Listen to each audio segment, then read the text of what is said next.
2 plus 2 gives us 4.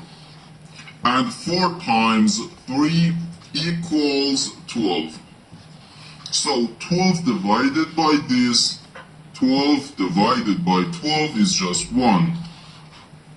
But this answer is not correct, because according to the order of operations, first we have to do parentheses, then exponents, then multiplication or division, and finally addition or subtraction. Remember that multiplication and division have equal priority and we have to work from left to right.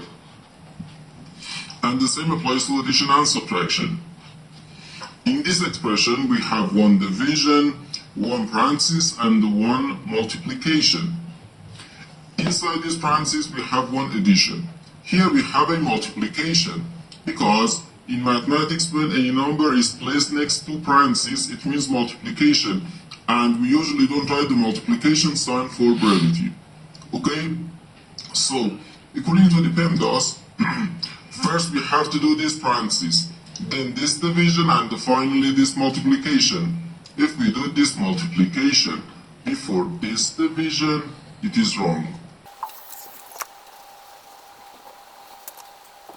So first we have to do this parenthesis. Inside this parenthesis we have 2 plus 2, which equals 4.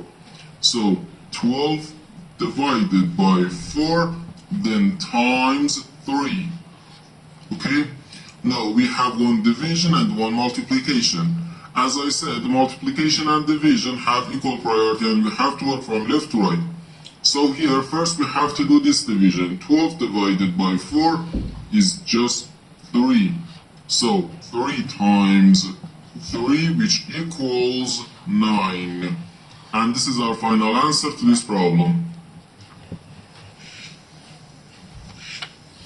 The correct answer is 9.